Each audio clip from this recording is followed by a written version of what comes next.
Welcome to the Business Blast podcast. I'm your host, Tyler Wagner. This episode is brought to you by Authors Unite. Authors Unite provides you with all the resources you need to become a successful author. You can learn more about Authors Unite and join the free community at authorsunite.com. Now, let's jump into the episode.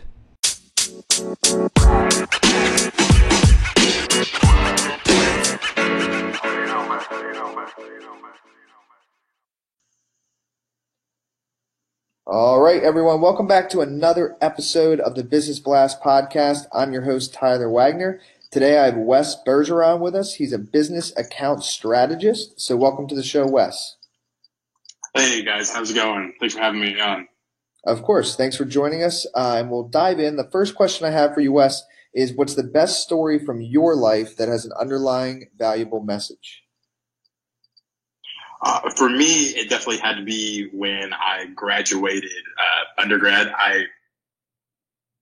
My background was in religion studies, and as I graduated, I applied to a bunch of colleges to do teaching, but then I also applied to a bunch of churches to do religious work, more like pastoral ministry and whatnot. And I got a lot of rejection letters, and that just it kind of killed me for a little bit because I didn't know if I was ever going to do what I set out to do in college.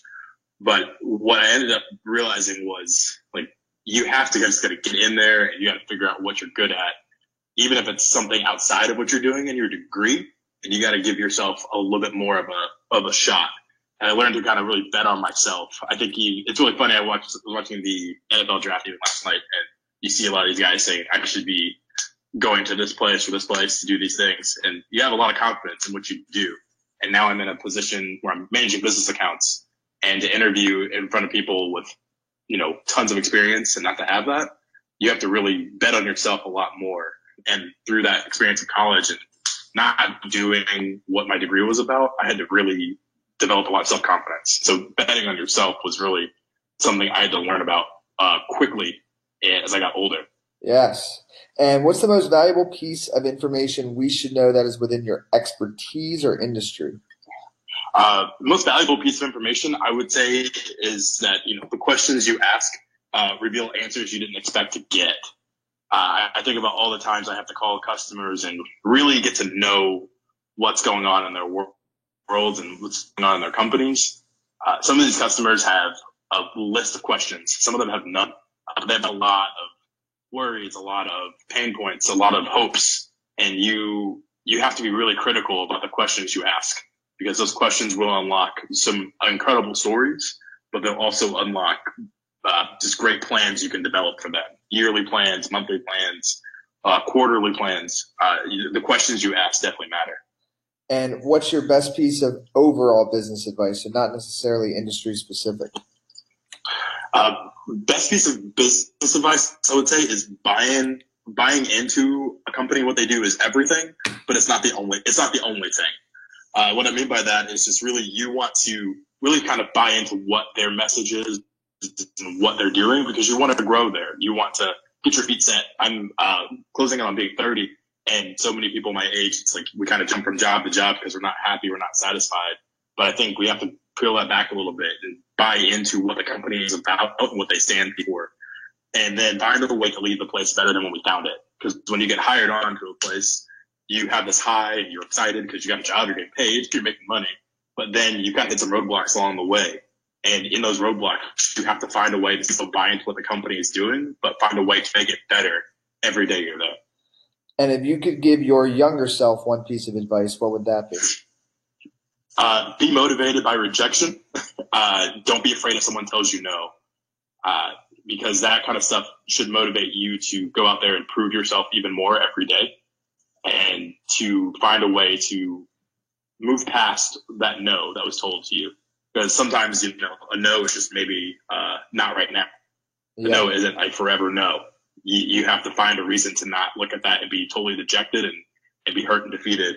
You have to find a way to turn that into something positive that really catapults you into the next phase of life. I mean, all the greats have had some rejection in some way, shape, or form. And if they stop there, we may not have books about them. We may not have movies about them. And non-famous level, I guess you would say, you want to keep that in mind. You want to keep pushing towards that. And so let that motivation you kind of breed a new fire and a new desire to do something that's bigger than yourself. And in your opinion, what's the key to happiness?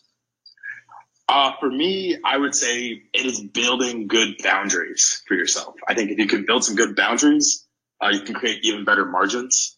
I know I said it earlier, but just having more of a, I guess my faith is important to me, I would say, and it may not be for everyone out there, but I would also ultimately say, like, we as people need to create good boundaries, healthy boundaries for ourselves to ultimately grow and to find good things that are going on in our world, whether that be the job we have, whether that be the stuff outside of the job. The better boundaries we create, the better the margins we will have to really speak to why we are so happy and what is really making us tick every day. And what's the best book that you've read, and what was the number one thing you learned from that? One of the best books I've read is actually a book called Everything That Remains by Josh Milburn and Ryan Nicodemus. They really kind of talk about this idea of living a life with less stuff involved. And for me, one of the best things I learned out of that book was just, we have to cultivate a life that has really meaningful priorities and ultimately leads to even greater passions.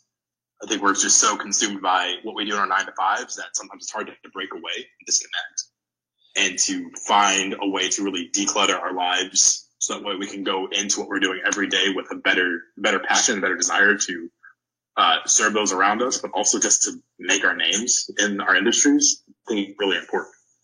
And what's your favorite quote and why?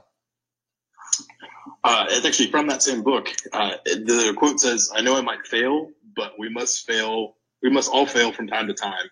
We have to figure out what doesn't work so we can find what does." I think to realize, like, we do things in this life that sometimes just do not work out, but we don't know unless we try. And for me, this is always a reminder of trial by error.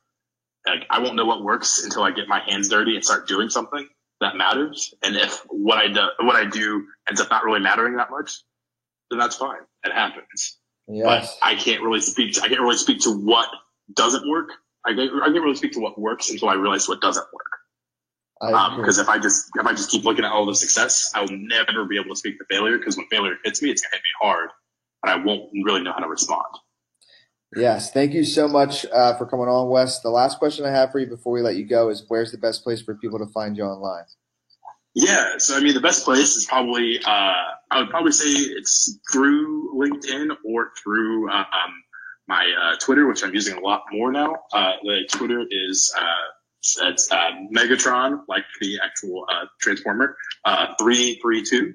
I stay on that pretty regularly, just looking at everything and anything that is either sports or political related these days. So that's the best place to find me, those two places. Perfect. Thanks again for coming on, man. We really appreciate it. Yeah, my pleasure. Thank you so much.